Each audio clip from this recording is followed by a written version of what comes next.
Welcome back to this edition of Helping Hands. Rejoining, talking to my guest, Sean Boyle from Children's Services Council.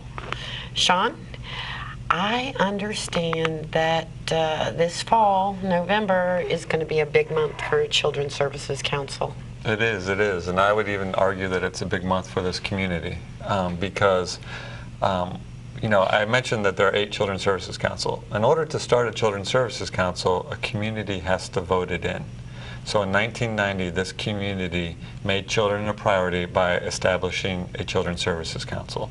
And since 1990, we've been funding and providing services, and those 5 priorities: make sure every baby's a healthy baby, stopping child abuse, keeping kids off the streets, in school, and off drugs and alcohol. Well, fast forward to November 4th, 2014, the general election. There will be a ballot question. It's going to be question number 4 on the back of the ballot. It's actually the last question, and the question is, it's to reauthorize the Children's Services Council. Shall the Children's Services Council be reauthorized to continue in existence? And it's a simple yes or no proposition. So what that means is, if the community votes yes, the Children's Services Council remains intact, and that funding that goes towards supporting the major operating supporting of 53 children's programs, Boys and Girls Club, Big Brothers, Big Sisters, just to name a few, will continue.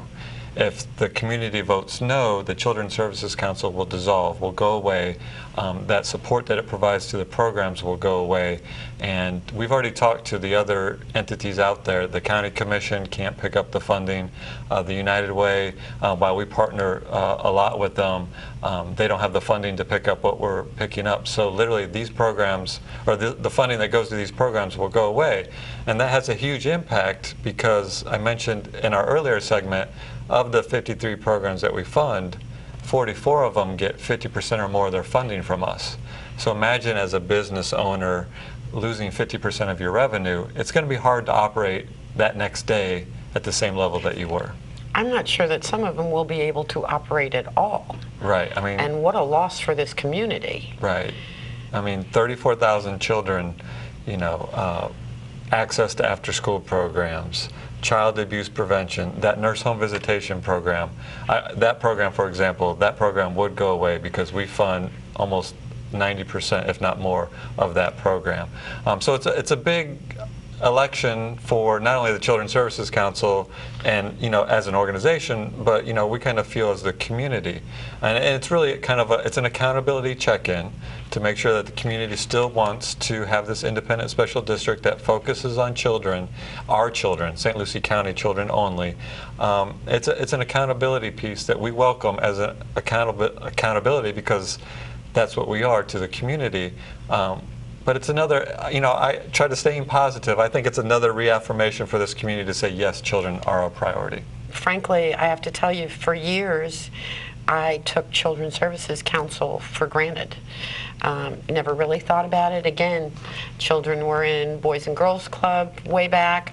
And frankly, a lot of my stuff was before 1990, before you were served. But doesn't matter. Some of those organizations were struggling back then. Right. So I think and many of them, you know, the Boys and Girls Club gives a great example. The former director, executive director, Norm Penner, he's told the story when the Children's Services Council was established 2 or 3 years into it. The Boys and Girls Club lost a major funding from a grant, and he tells a story that if it weren't for the Children's Services Council stepping in to help out, our Boys and Girls Club would have closed their doors. So, you know, even back in the early 90s and until now, we've had an impact. And I would just encourage all your viewers, you know, I'm not here to say how anybody should vote. I'm prohibited from doing that, and this is a government channel, but I would encourage your viewers to learn more about it. We have a website. I think it's on the screen. We also have a Facebook page. A lot of people are on Facebook these days. I know you're on Facebook. I am. And I'm friends with Children's Services Council on there. If you look up Children's Services Council, make sure you put in the St. Lucie County, because there are other Children's Services Councils, and why we like them all. We're partial to the St. Lucie County one. you know, we post on our Facebook page, I know at least daily, either what our programs are achieving and having the impact, or a lot of times, and I know you hear this a lot, you'll go to, you know, you'll be talking with your friends or run into some young people and they'll be like, there's nothing to do in the, you know, what's there to do this weekend? So we post the family-friendly events that are happening in the community on our Facebook page. We just had a big event on August 23rd. 1,400 children came through. It was called Sundays in the Park. Yes. At the Met Stadium. We gave out free ice cream. That was the hook to get them there. But we gave every child a book because we wanted to have a book in the home of every child because it helps increase literacy skills. That's another example of things that we're doing and partnering with to make positive things available for children and families. I can't even imagine not having this organization out there helping us. Can I tell you, I mean, November 4th on the ballot, the last item, you know, it'll stick out because, you know, it has all the other amendments and constitutional things. Ours is 2 sentences, so it sticks out because it's easier to read than everything else. But November 4th, reauthorization of the Children's Services Council. It's ballot question number 4. It's the last one on the back side of the ballot, and it's a simple yes or no. And encourage everybody, again, to just learn more and educate yourself. But I will tell you, we have, and the results of this election will have a tremendous impact on the services that are available to children and families in St. Lucie County. So I would suggest to people, not only should you learn as much as you can about this organization and what it does and who it funds, but what I saw, not this past primary, but the past election when I helped out for a little while at Supervisor of Elections office, is that please, please, please turn the ballot over and take a look and make your decision what you're going to do and vote on that Amendment 4. Right. Was that right? Yes. So, or again, referendum 4. Referendum 4. Yes. And then, how often do we have to vote on this? Well, you know, the way we're set up now is we're currently structured where we have an independent board. You know, we have 5 governor appointees and 5 people by their position: school board, superintendent, county commissioner, juvenile judge, and Department of Children and Families. That's set by state statute. But we report quarterly to the county commission. So, you know, all of our financials and program impact goes to the county commission. So at any one time, if the county commission feels like we're not doing what we're supposed to be doing, they can put us back on the ballot. So that mechanism is going to continue even after November 4th, because again, it's accountability. We want that in there. We want everybody to feel comfortable and know that there's accountability standards built in to the Children's Services Council of St. Lucie County. I'd like to talk too about a couple of your other programs that I'm truly not familiar with. There is a organization, I know I'm going to get it wrong, Project Rock? Yes. Can you tell me a little bit about that? Yeah, you know, I mentioned I came here in 1997. And my first job coming into the community was with the Children's Services Council. And one of the first projects I worked on was Project Rock.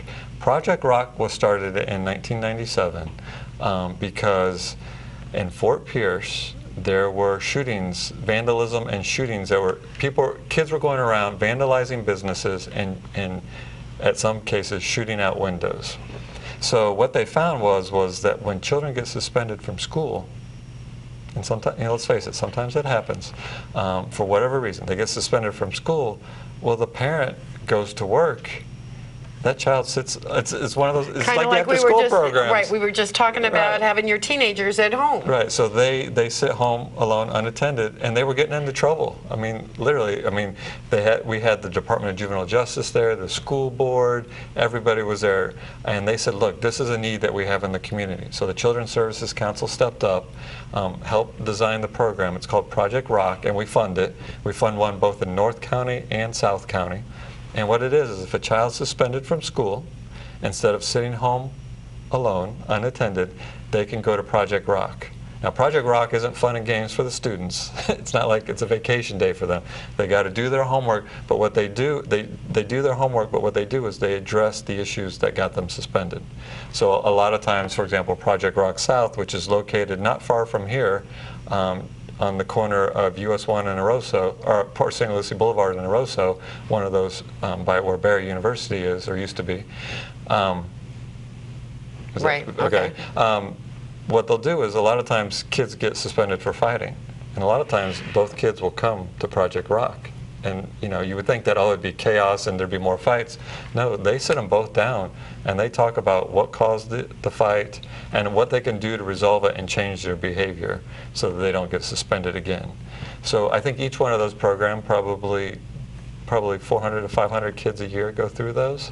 If not for that program, many of those teenagers, those kids would be home alone unattended looking for something to do. So that's Project Rock. How do they get referred? I mean, other than now knowing about it, if they're watching on the show. The schools are very, So the schools tell parents about that. Right. And the schools let parents know that if your child gets suspended, they can go to Project Rock, and that suspension is then changed from an out-of-school suspension to an in-school suspension, which I think is better for the student somehow. But you bring up a good point. We do a lot of outreach to the Children's Services Council. We do a lot of, we have a TV radio show, we put program displays out and stuff. It's because we need to close that gap. If there's a family out there that needs help with parenting or help with insurance or an after-school program, we need to close that gap, because many times we'll go to events or we'll do speaking engagements and somebody will say, we need parenting support, and they don't know that the castle will come to their home. Or we need an after-school program, and we're like, there's a Boys and Girls Club a block and a half away from here. So it's good that you asked that question, because we need our, the viewers and everybody to be educated. And if you don't know, if you know somebody that needs help and you just don't know, just have them call us, the Children's Services Council. Because you'll refer them. Yeah. Or we'll find out. Yes. Yeah. Yes. If it's not through us, we'll find it. If there's somebody doing the service that they need, we'll find it for them. So this again is going to be on the ballot November 4th. November 4th, general election. It's referendum number 4. It's on the back side of the ballot, the last question. Back side of the ballot. Please remember the back side of the ballot. It does say, please turn over on the bottom. I saw that. Yeah. I know, but after counting, a lot of people don't do that. Right. However, the last election, the ballots were so long. Right. So I just want to remind them again, back side of the ballot, probably 2 or 3 lines, referendum number 4. Right. And please take a look at Children's Services Council online, on Facebook. Call. They'll answer any questions you want.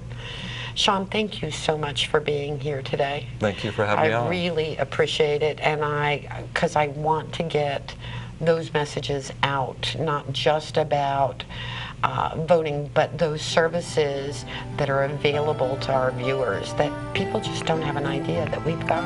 Yeah, thank you. Making sure babies are healthy, stopping child abuse, keeping kids off the streets, in school and off drugs and alcohol, that impacts all of us. It does. And we'll be right back after this message.